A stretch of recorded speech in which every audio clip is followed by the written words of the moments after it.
నమస్తే. ఉస్మానియా యూనివర్సిటీ విద్యార్థి సంఘాలు భగ్గుమంటున్నాయి. కారణం, ఉస్మానియా యూనివర్సిటీ వీసీ ఒక సర్క్యులర్ జారీ చేశారు. యూనివర్సిటీలో ఎలాంటి ఆందోళనలు కానీ, రాస్తారోకోలు కానీ, ర్యాలీలు కానీ, స్లోగన్స్, నినాదాలు కానీ వినిపించడానికి వీల్లేదు అంటూ జారీ చేసిన సర్క్యులర్ పెను దుమారానికి దారితీసింది. వాళ్ళ అసెంబ్లీలో కూడా సిపిఐ ఎమ్మెల్యే ఒక ప్రశ్న కూడా లేవనెత్తినట్టున్నారు, ఎట్లా ఈ సర్క్యులర్ రిలీజ్ చేస్తారని.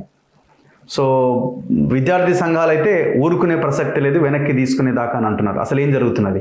ఎందుకంటే 10 ఏళ్ల పాలనలో కూడా ఇలాంటి సర్క్యులర్స్ వచ్చినాయి, పెద్ద ఎత్తున మూమెంట్స్ జరిగినాయి. ఏ సర్క్యులర్ కూడా విద్యార్థి నాయకుల ఉద్యమాలని ఆపలేకపోయినాయి, ముఖ్యంగా విద్యార్థుల ఉద్యమాలని ఆపలేకపోయినాయి. మరి ఇలాంటి సర్క్యులర్స్ ఇవ్వడం వల్ల ఏం సాధిస్తారు? దేనికోసం? భయపెట్టడానిక? దీని వెనకాల ఉన్నది ఎవరు? డిస్కస్ చేద్దాం. నా ముందు Osmania university arts college principal professor Kasim గారు ఉన్నారు, మాట్లాడదాం. సార్ నమస్తే. నమస్తే. సో ప్రజా ఉద్యమాల నుంచి వచ్చారు, ప్రతిరోజు పొద్దున్న లేస్తే ఉద్యమాల గురించి మాట్లాడతారు. ఆర్ట్స్ కాలేజ్ ప్రిన్సిపల్గా ఈ సర్క్యులర్ పైన సూటిగా స్పష్టంగా ఒక్క మాటలో చెప్పాలంటే ఈ సర్క్యులర్ని మీరు ఎట్లా చూస్తున్నారు? ఒకటే మాటలో చెప్పాలి. ఈ సర్క్యులర్ను ఉపసంహరించుకోవాలని కోరుతున్నాను. దుర్మార్గం, దారుణం, అరాచకం, నేను ఇట్లాంటి పదాలు వాడుతున్నాను. మీరు వాడదలుచుకున్నారా లేదా? అంటే నేను ఒక టీచర్ని కదా, టీచర్ని కనుక ఓకే ఉపసంహరించుకోవాలి వెంటనే ఈ సర్క్యులర్. అది నేను సింగిల్ వర్డ్ సమాధానం. ఎందుకు ఉపసంహరించుకోవాలంటున్నానంటే ఆ సర్క్యులర్లో స్పష్టంగా ఒక 3-4 విషయాలు ఉన్నాయి. వీసీ ఆఫీస్, రిజిస్టర్ ఆఫీస్, ఇతర అడ్మినిస్ట్రేటర్స్ ఉండే ఆఫీస్, తర్వాత వివిధ department heads, board of study chairmans, deans, తర్వాత వివిధ సెంటర్స్, వీటిలలో లోపల ధర్నాలు చేయటం, నినాదాలు ఇవ్వటం, ప్లెంతీ లాంగ్వేజ్ ఉపయోగించటం ఉండకూడదు అని ఆ సర్క్యులర్లో పేర్కొన్నారు. అయితే నేను ప్లెంతీ లాంగ్వేజ్ ఏ అధికారినైనా సరే ఎక్కడ వాడకూడదు, ఏ సమాజంలో ఎక్కడ వాడకూడదు. అది వీసీ అయినా, రిజిస్టర్ అయినా, ఎవరైనా, ప్రిన్సిపాల్ అయినా ఎక్కడ వాడకూడదు. మొట్టమొదలు ఏ విద్యార్థి కూడా అట్లాంటిది వాడితే మనం ఎవరైనా తప్పు పడతాం. కానీ 90% మంది విద్యార్థులు యూనివర్సిటీలో చదువుకోవడం కోసం వస్తారు. చదువుకోవడం కోసం వచ్చిన విద్యార్థులు వారి సమస్యల మీద అధికారులను కలుస్తూ ఉంటారు. ఏముంటాయి విద్యార్థులకు సమస్యలు? ఫీజులు గవర్నమెంట్ నుంచి రీఎంబర్స్మెంట్ రాలేదని, అంతే, ఫీజులు పెంచారని, సరిగ్గా క్లాసులు జరగాలని, మంచి పరిశోధన చేయించాలని, హాస్టల్ వసతి సరిగ్గా ఉండాలని, ఈ 5 అంశాల మీద మాత్రమే విద్యార్థులు అధికారులను కలుస్తారు. వీసీ నుంచి మొదలు పెడితే కాలేజీ ప్రిన్సిపాల్, డిపార్ట్మెంట్ హెడ్ వరకు అందరినీ కలుస్తూ ఉంటారు. వీళ్ళందరికీ మేము పాఠాలు చెప్పేవాళ్ళమే, అంటే మా విద్యార్థులే వీళ్ళు. మేము పాఠాలు చెప్పే మా విద్యార్థులు మా దగ్గర చదువుకుంటారు కనుక మా దగ్గర వచ్చి వారు మర్యాదపూర్వకంగా తమ అభిప్రాయాలని విన్నవించుకోవాలి కూడా. ఇక్కడ న్యాయమైన అసమ్మతి, న్యాయమైన అంశాన్ని అధికారుల ముందుకు తీసుకురావటం, అన్యాయమైన విషయాలను కూడా తీసుకొచ్చే వాళ్ళు ఉండొచ్చు. సహజంగా అన్ని వ్యవస్థలో ఉంటారు. న్యాయబద్ధంగా కాకుండా యూనివర్సిటీ రూల్స్కి వ్యతిరేకంగా ఉండేవాళ్ళు కూడా ఉండొచ్చు కొందరు, వారి వ్యక్తిగతమైన విషయం అది. కానీ న్యాయబద్ధంగా విద్యార్థుల సమస్యలని అధికారుల దృష్టికి తీసుకెళ్లటం అనేది విద్యార్థులకి తమ హక్కు. అది భారతదేశ రాజ్యాంగం కల్పించినటువంటి హక్కు. ఆ రాజ్యాంగం కల్పించిన హక్కు ప్రకారం ప్రతి విద్యార్థి తన అసమ్మతిని ప్రకటించవచ్చు, తన కోరికను విలపించవచ్చు, తన సమస్యని ప్రస్తావించవచ్చు, బయట జరిగే అనేక ఉద్యమాలకి సంఘీభావాన్ని కూడా ప్రకటించవచ్చు. ఆ స్వేచ్ఛ ప్రకారం విద్యార్థులందరూ మెలగడానికి పరిమితులు విశ్వవిద్యాలయాల్లో విధించకూడదు. ఎందుకంటే విశ్వవిద్యాలయాలు అనేవి ఆలోచనలు పురిగొల్పుతాయి, ఆలోచనలను పదునెక్కిస్తాయి, కొత్త భావాలని ప్రోధి చేస్తాయి. అలాంటి విశ్వవిద్యాలయాలు ఒక నియంత్రణ అనే భావంలోకి వెళితే సమాజము కుంచుకుపోతుంది. కనుక విశ్వవిద్యాలయాల్లో మన దగ్గరికి వచ్చే విద్యార్థులతో మన సంవాదం నడపడానికి అన్ని సందర్భాల్లో సిద్ధంగా ఉండాలని నేను కోరుకుంటాను. ఫర్ ఎగ్జాంపుల్, మొన్న ఆర్ట్స్ కాలేజీలో నేను ఒక నిర్ణయం తీసుకున్నాను ఒక ప్రిన్సిపాల్గా. ఉమ్. ఏం నిర్ణయం అంటే విద్యార్థులు ఈ యూనివర్సిటీలో చేరింది క్లాసులు వినడం కోసం, క్లాసులకు రావడం కోసం. కనుక క్లాసులకి రాకుండా 0% అటెండెన్స్ ఉన్న వాళ్ళని నేను ఎగ్జామ్కు అనుమతించను అని ఒక నిర్ణయం తీసుకున్నాను. ఓకే. జస్ట్ ఒక నెల కిందట ఉమ్. తీసుకుంటే విద్యార్థులు, రెగ్యులర్ క్లాస్కి వచ్చే విద్యార్థులు చాలా సంతోషపడ్డారు. మంచి అకాడమిక్ వాతావరణం యూనివర్సిటీలో ఆర్ట్స్ కాలేజీలో బాగుండాలని కోరుకున్నారు. 0% ఉన్న విద్యార్థుల పాపం వాళ్ళ సమస్యలు వాళ్ళకు ఉన్నాయి. మనం సమస్యలు అర్థం చేసుకోవాల్సిందే. కొందరు ఊళ్ళల్లో తమ కుటుంబాలను చూసుకునే వాళ్ళు ఉంటారు, కొందరు హైదరాబాద్లో ఉద్యోగాలు చేసుకుంటూ ఉండే వాళ్ళు ఉంటారు, కొందరు కాంపిటేటివ్ పరీక్షలు చదువుకునే వాళ్ళు ఉంటారు. రకరకాల సమస్యలు రాలేకపోయారు. కానీ రూల్ ఒకటి ఉంది కనుక రూల్ ప్రకారం మనం వెళ్ళాలనే ఉద్దేశంతో వెళ్ళినప్పుడు ఒక 50-60 మంది విద్యార్థులు వచ్చి ఉదయం 11 గంటలకు వచ్చి రాత్రి 2 గంటల వరకు నా ఛాంబర్లో కూర్చున్నారు. ఓకే. ఉదయం 11 నుంచి రాత్రి 2 గంటల వరకు 12 గంటలకు పైగా నా ఛాంబర్లో కూర్చున్నారు. మీరు నా ఛాంబర్లోకి వాళ్ళు రాగానే వాళ్ళతో మాట్లాడుతూ అదే ఛాంబర్లో మీరు ఇక్కడ నుంచి వెళ్ళిపోయే వరకు నేను కూడా ఇక్కడే కూర్చుంటా మీతో పాటు. ఎందుకంటే మీరు నా పిల్లలు. నా పిల్లలు కనుక నా పిల్లలు ఇక్కడ కూర్చుంటే నేను బయటికి వెళ్ళడం సరైనది కాదు. మీరు వెళ్ళండి సార్ అంటే నేను వెళ్ళను, మీరు వెళ్తే నేను వెళ్తాను. సరే, కొందరు సెక్యూరిటీ వాళ్ళు వెళ్తారు, పోలీసులు వస్తారు అంటే నేను చెప్పాను, నేను యాక్సెప్ట్ చేయను. పోలీసులు రావద్దు, సెక్యూరిటీ వాళ్ళు రావద్దు. నా పిల్లలతో నేను ఎంతసేపు అయినా మాట్లాడతా. అట్లా రాత్రి 2 గంటలకు వాళ్ళు లేచి 1:30-2 గంటల సమయంలో సార్ ఎట్లనే చేసి ఒక్కసారి ఆలోచించి మీరు మాకు అవకాశం ఇవ్వండి సార్ అని చెప్పి వాళ్ళు వెళ్ళిపోయారు. ఇంతే కదా వాళ్ళు చేసేది. అందుకోసమే వాళ్ళ సమస్యలు చెప్పుకోవడానికి మన దగ్గరికి రావాలి. శాంతియుతంగా మంచి పద్ధతుల్లో మంచి భాషతో మంచి సంభాషణతో అధికారులతో సంభాషించాలని కోరుకుంటున్నా. కనుకనే నేను మొదటి సింగిల్ వర్డ్ సమాధానం మీకు చెప్పాను. ఈ సర్కులర్ను ఉపసంహరించుకోవాలని కోరుకుంటున్నాను. ఇప్పుడు అందులో పెట్టిన దాంట్లో స్లోగన్స్ ఇవ్వద్దు, ఎక్కడ రాస్తారోకోలు చేయొద్దు, ర్యాలీలు చేయొద్దు అన్నది కొన్ని లైన్స్ కనిపిస్తున్నాయి. యూనివర్సిటీ అనగానే మనం తెలంగాణ మూవ్మెంట్ నుంచి మనం చూస్తున్నాం ర్యాలీలు, రాస్తారోకోలు, ధర్నాలు. ఏదైనా ఇష్యూ వచ్చినప్పుడు, ఏ ఇష్యూ వచ్చినప్పటికీ తెలంగాణలో ఏ ఇష్యూ వచ్చినా అదొక కేంద్రంగా ఉపయోగించుకుంటున్నారు, ఉద్యమాన్ని ముందుకు తీసుకెళ్తున్నారు. ఇవి జరపడం కరెక్ట్ కాదని మీ ఉద్దేశమా? జరపాల్సిన అవసరం ఉందా? ఖచ్చితంగా జరపాలి. ఎందుకు జరపాలంటే చదువు పోరాటము అనే స్లోగన్స్ కలిగిన సంఘాలు ఉంటాయి. చదువు పోరాటం, చదవాలి, పోరాటం చేయాలి. కేవలం చదువుకుంటూ కూర్చుంటే కూడా సమాజం అర్థం కాదు. ప్రపంచంలో మేధావులందరూ కూడా చదువుతూ సమాజాన్ని అర్థం చేసుకొని ఆ సమాజపు చలనంలో భాగమై మేధావులు అయ్యారు. అందుకోసమే ఉస్మానియా విశ్వవిద్యాలయానికి ఒక ప్రత్యేకమైన అస్తిత్వం, ప్రతిపత్తి ఉంది. 1917లో ఏర్పడింది.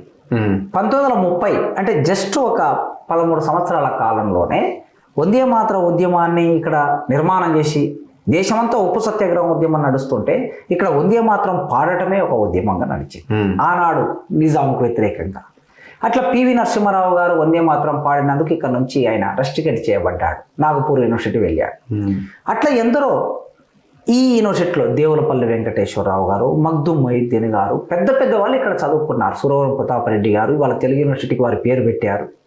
వీళ్ళందరూ చదువుకొని వాళ్ళ ఆలోచన విధానాన్ని పరిపక్వం చేసి ఉద్యమాల్లోకి వచ్చారు, మేధావులు అయ్యారు కదా. అట్లే జైపాల్ రెడ్డి గారు కాంగ్రెస్ పార్టీ, ఆయన విద్యార్థి సంఘం నాయకుడు, అనేక ధర్నాలు చేశాడు, ర్యాలీలు చేశాడు, కేంద్ర మంత్రి అయ్యాడు, ఉత్తమ పార్లమెంటరీగా ఉన్నాడు. జార్జ్ రెడ్డి ఇవాటికి యువతరానికి ఆదర్శం. కనుక వీళ్ళందరూ చదువుతారు, పోరాటం చేస్తారు. యూనివర్సిటీలో ఆ వాతావరణం ఉండాలి. అయితే చదువు పోరాటం దేనికోసం ఉండాలి? సమాజం మార్పు కోసం ఉండాలి, సమాజ సమస్యల పరిష్కారం కోసం ఉండాలి. పాలకవర్గాలు ఎప్పుడైనా ప్రజలకి భారంగా మారినప్పుడు ఆ పాలకవర్గాల మీద ఒత్తిడి పెట్టడం కోసం ఉండాలి. విద్యారంగ సమస్యలని పాలకవర్గాలు పరిష్కరించినప్పుడు తమ సమస్యలు పరిష్కరించుకోవడం కోసం పోరాటాలు ఉండాలి. ఈ పోరాటాలను కొనసాగించిన సందర్భంలో విశ్వవిద్యాలయ అధికారులు ఎక్కడ కూడా ఆబ్జెక్షన్ చెప్పవలసిన అవసరం లేదనేది నా ప్రగాఢమైన నమ్మకం. అట్లే ఈ విశ్వవిద్యాలయాన్ని ఇతరేతర విద్యార్థి ఉద్యమాలేతర కార్యకలాపానికి కేంద్రంగా దీన్ని ఉపయోగించుకోవద్దు అనేది నా బలమైన నమ్మకం. విద్యార్థి సంఘము, విద్యార్థులు పోరాటాలు ఉండాలి. కానీ ఒక రాజకీయ నాయకుడు బర్త్డే ఉస్మానియా యూనివర్సిటీలో జరపడం అనేది నేను వ్యతిరేకిస్తాను. తప్పు. ఒక భిన్నమైనటువంటి వ్యక్తులు ఎవరెవరో చనిపోతే వాళ్ళకు సంబంధించిన కార్యకలాపాలు ఇక్కడ జరగటం అనేదాన్ని నేను వ్యతిరేకిస్తాను. అందుకోసమే నాన్ అకాడమిక్ యాక్టివిటీస్. ఒక సంఘం ఉందనుకోండి, ఒక ప్రజా సంఘం ఉంటే ఆ ప్రజా సంఘం వచ్చి ఆర్ట్స్ కాలేజీ ముందు ధర్నా ఎందుకు? ప్రజా సంఘము ధర్నా చేసుకోవడానికి ధర్నా చెప్పుకున్నది. ఇక్కడ విద్యార్థులు ధర్నా చేయొచ్చు, దాన్ని మనం యాక్సెప్ట్ చేయాలి. కానీ విద్యాపరమైన నాన్ అకాడమిక్ యాక్టివిటీస్ పేరు మీద కొందరు ఉస్మానియా విశ్వవిద్యాలయం యొక్క లెగసీని ఇబ్బంది పెట్టడానికి, పరిమితులు విధించడానికి కొంత ప్రయత్నం జరుగుతుంది. ఖచ్చితంగా మన సమాజం ఆ విషయంలో కూడా ఆలోచించాలని నేను కోరుకుంటున్నాను. సో ఇప్పుడు అక్కడ ధర్నా చేశారు ఇవాళ, ఇక్కడ ఏదో హాస్టల్ ముందు పిల్లలంతా మధ్యాహ్నం 2-3 గంటలు ఇచ్చి, కారణం ఏంటంటే ఇక్కడ పెచ్చులోడు పడితే ఒక అబ్బాయి చేయి మీదనే ఎక్కడో పడింది. ఇప్పుడు అక్కడ కూడా మన స్లోగన్ వినిపించొద్దంటే ఎట్లా? ఖచ్చితంగా అన్యాయం కదా అది. ఖచ్చితంగా వినిపించాలి. విద్యార్థి హాస్టల్ పెచ్చులు ఊడిపడ్డాయి, దెబ్బ తగిలింది, ఆ అధికారుల దగ్గరికి వెళ్ళాలి.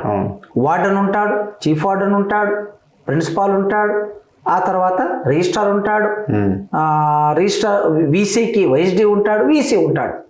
పెద్ద యంత్రాంగం. ఈ యంత్రాంగం దగ్గరికి వెళ్ళి మనం చెప్పాలి, వెంటనే దీన్ని రిపేర్ చేయించండి. పెచ్చులు ఊడిపడి చేయి మీద పడి గాయమైంది, తల మీద పడి పగులితే చచ్చిపోతాం కదా, మీరు పట్టించుకోండి అని అధికారులకు చెప్పాలి. చెప్పవలసిన బాధ్యత వాళ్ళ మీద ఉంది. చెప్పినప్పుడు వినలేదనుకోండి అధికారులు, స్లోగన్ ఖచ్చితంగా ఇస్తారు కదా, సహజమైన ధర్నా. విననప్పుడు ధర్నా చేస్తారు. మొదలు చెప్పడానికి వెళ్ళినప్పుడు అధికారులు వింటున్నారా లేదా అనేది చూడాలి. ఒకవేళ వినకపోతే మన అసమ్మతిని ప్రకటించాలి.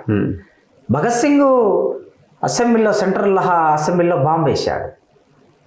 ఆయన ఒక మాట అన్నాడు అప్పుడు, నేను వేసిన బాంబు ఒక్కరిని కూడా హాని తలపెట్టని బాంబు వేశాను, పొగ బాంబు మాత్రమే వేశాను, స్పీకర్ ముందు వేశాను. ఒకవేళ నేను హాని తలపెట్టాలనుకుంటే ఇక్కడ ఉన్న వాళ్ళందరూ చనిపోయే బాంబు వేయగలను. వేయలేదు. ఎందుకు అనంటే బ్రిటిష్ ప్రభుత్వం చెవిటి వాళ్ళలాగా మీరు ఉన్నారు, మీ చెవిటి వాళ్ళకి బాంబు శబ్దం అవసరం కనుక నేను బాంబు వేశాను. శబ్దం చేయడం కోసం బాంబు వేశాను, చంపడం కోసం వేయలే అన్న. కనుక శబ్దం అనేది ఎప్పుడైనా బాధని, ఆకాంక్షని, కోరికని వ్యక్తం చేయడం కోసం ఒక రూపం అది. కనుక అట్లాంటి వాటిని మనం పరిమితులు విధించకూడదని కోరుకుంటాం. ఇప్పుడు వీసీ జారీ చేసిన సర్క్యులర్ గానే మీరు చూస్తున్నారా? వీసీ కాదు, ఇది గవర్నమెంట్ జారీ చేసిన, ప్రభుత్వం జారీ చేసిన సర్క్యులర్గా చూస్తున్నారు. అంటే ఇండిపెండెంట్గా వీసీ ఇండిపెండెంట్ బాడీ, సో తను సొంతంగా నిర్ణయాలు తీసుకుంటారు, గవర్నమెంట్తో సంబంధం లేదు. గవర్నమెంట్ జీతాలు ఇస్తుండొచ్చు, కానీ గవర్నమెంట్తో నిర్ణయాలు అయితే సంబంధం లేదు కదా, ఇది ఒక బాడీ.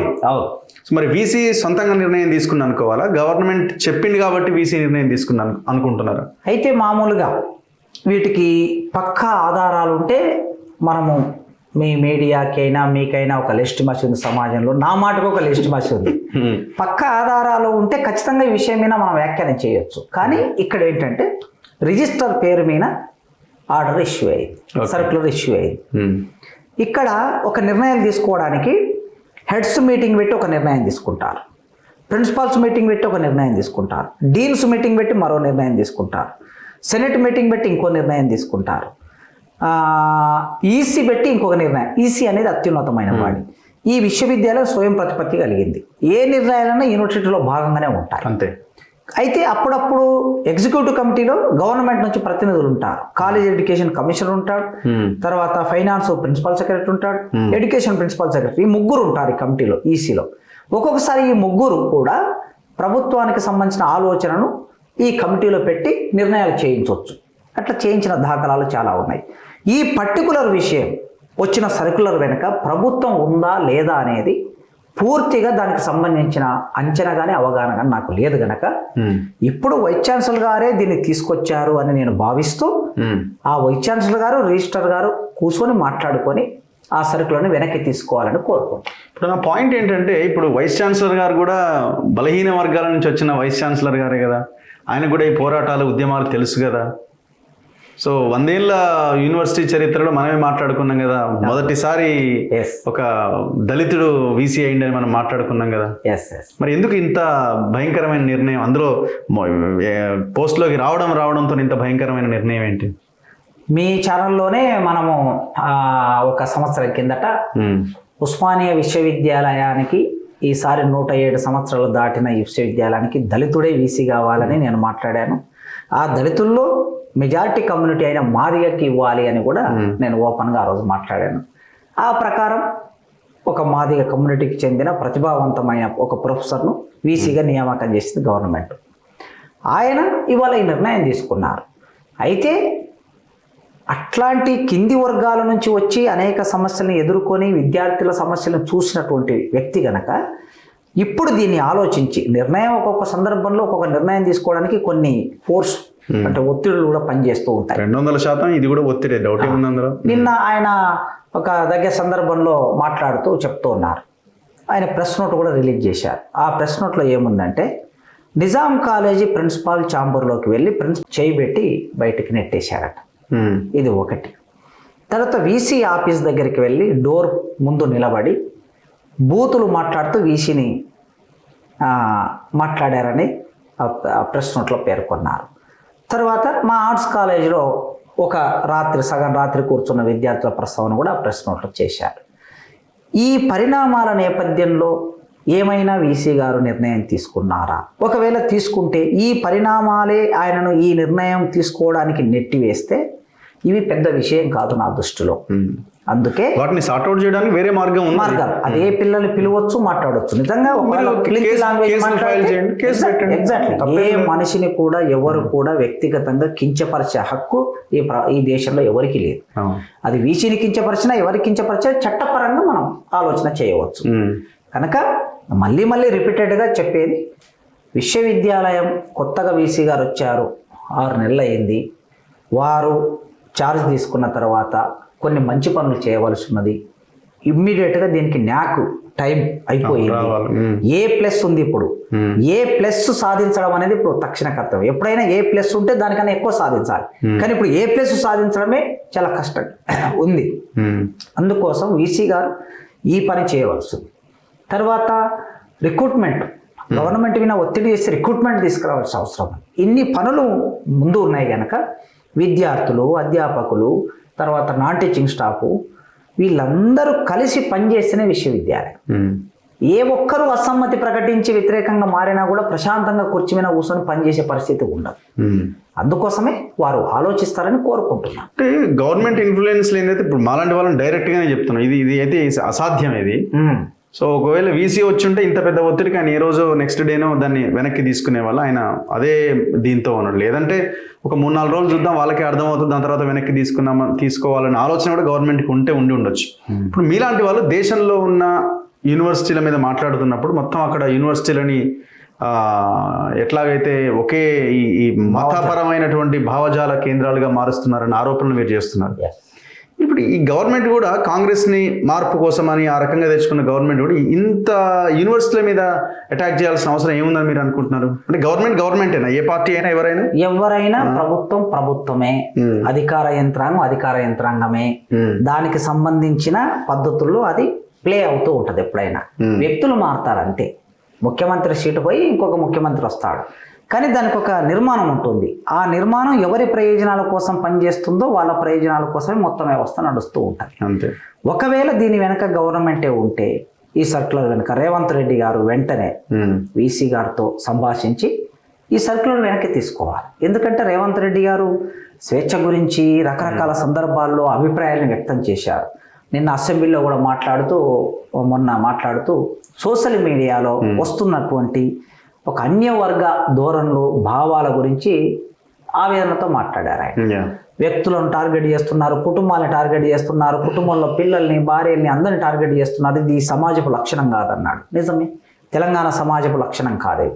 సేమ్ టైం తెలంగాణ సమాజపు యొక్క లక్షణం ఏమిటంటే ఏదైనా సరే తమకిది బరువుగా ఉన్నది అని అనుకున్నప్పుడు దానికి వ్యతిరేకంగా నిరసన వ్యక్తం చేయడం కూడా తెలంగాణ సమాజపు యొక్క గొప్ప లక్షణం. అందుకే ఇప్పుడు ముఖ్యమంత్రి గారు ఒకవేళ అవసరమైతే ఆయనే విద్యాశాఖ మంత్రి, వెంటనే జోక్యం చేసుకోవాల్సిందే నేను కోరుతున్నా మీ వేదిక ద్వారా. కానీ చర్చ అంతా ఇటువైపు వెళ్తున్నది, కానీ అసలు యూనివర్సిటీలకు రావాల్సిన ఫండ్స్ మీద, బాగోగుల మీద, వాటి మీద చర్చ జరగాలి. డైరెక్షన్ మారిపోయింది చూడండి, ఒక సర్క్యులర్తో డైరెక్షన్ మారిపోయింది. నిజానికి నేనేమనుకుంటా ఇదంతా జరుగుతూ ఉంటే విద్యార్థులు కానీ, ఎమ్మెల్యేలు కానీ, లేకపోతే ప్రతిపక్ష పార్టీ నాయకులు కానీ ఇంకెప్పుడు రిక్రూట్మెంట్ చేస్తారు? యూనివర్సిటీలకి బ్లాక్ గ్రాంట్ నిధులు ఎప్పుడు పెంచుతారు? తెలంగాణలో విశ్వవిద్యాలయాన్ని ఎట్లా కాపాడతారు? అనే చర్చ జరగకుండా ఏదైనా డైవర్టింగ్ పాలిటిక్స్ అని అంటారు కదా, అంతే. డైవర్టింగ్ పాలిటిక్స్ లాంటి భావన ఏమైనా పనిచేస్తుందా అనేది అట్లా మనం మెల్లగా గమనిస్తూ ఉంటే ఒకసారి అనిపిస్తూ ఉంటుంది. అండ్ దట్ ఇప్పుడు బడ్జెట్ కి ముందు, Exactly. రేపు బడ్జెట్ కి ముందు ఇది చర్చ ప్రధానం. ఇప్పుడు ఉస్మానియా యూనివర్సిటీకి మనం 1000 కోట్ల బడ్జెట్ ఇవ్వాలని చాలా సందర్భంలో మీ మీడియాలో నేను మాట్లాడాను. మొన్న మహిళా విశ్వవిద్యాలయానికి వీరనారి చాకల ఐలమ్మ మహిళా విశ్వవిద్యాలయానికి 500 కోట్లు ప్లస్ ఇంకా 100 కోట్లు ఇస్తానని ప్రకటించారు. చిన్న విశ్వవిద్యాలయానికి మంచి బడ్జెట్ ఇచ్చారు. నిజంగా అది కేటాయించి పనిచేస్తే ఖర్చు పెడితే అద్భుతంగా ఉంటుంది. అట్లే మరి ఇంత పెద్ద ఉస్మానియా విశ్వవిద్యాలయానికి 1000 కోట్లు ఇవ్వాలి. ఆ 1000 కోట్లు ఇవ్వాలని ఎమ్మెల్యేలు అడగాలి. ఎవరైనా ఇప్పుడు కేటీఆర్ అయినా లేకపోతే ఇంకెవరైనా ప్రతిపక్ష నాయకుడు ఈ చిన్న విషయం చుట్టూ తిప్పకుండా వెంటనే ఇదేముంటుంది వాళ్ళ 4 రోజుల తర్వాత మళ్ళీ పిల్లలు ఉపాధ్యాయ ఇక్కడ ఉన్న ప్రొఫెసర్లు అందరు కలిసిపోతారు, కలిసి మాట్లాడుకుంటారు, పెద్ద విషయం కాదు. వెంటనే కేటీఆర్ గారు తన ఎక్స్ ఖాతాలో రాస్తాడా లేకపోతే ఇంకే సోషల్ మీడియాలో తనకు ఉండే ప్లాట్ఫామ్లో ఎక్కడ పెడతాడా 1000 కోట్లు ఉస్మానియా విశ్వవిద్యాలయానికి ఇవ్వాలి, ఖాళీగా ఉన్న 1000 పోస్టులు ఫిలప్ చేయాలని అందరూ ఎమ్మెల్యేలు మాట్లాడండి. మాట్లాడితే అది కాదు సారవంతమైనది. ఉపాధ్యాయులు ప్రొఫెసర్లు రావటం మూలంగా ఇక్కడ పాఠ్యాంశ బోధన అద్భుతంగా జరుగుతుంది, పరిశోధన గొప్పగా జరుగుతుంది. దాని మూలంగా తెలంగాణ సమాజానికి సంబంధించిన అనేక సమస్యలను విశ్లేషించడానికి అవకాశం దొరుకుతుంది. కనుక అలాంటి చర్చ అసెంబ్లీ వేదికగా జరగాలని నేను కోరుకుంటున్నాను. చూద్దాం ఏం జరుగుతుంది. Anyway thank you sir, thank you very much. ఇది ప్రొఫెసర్ కాసిం సార్తో OUVC జారీ చేసిన సర్క్యులర్ మీద డిబేట్. చూద్దాం ఏం జరుగుతుంది, వెనక్కి తీసుకుంటారా ముందుకు వెళ్తారా అన్నది చూడాలి. చూస్తూనే ఉండండి మన తొలి వెలుగు.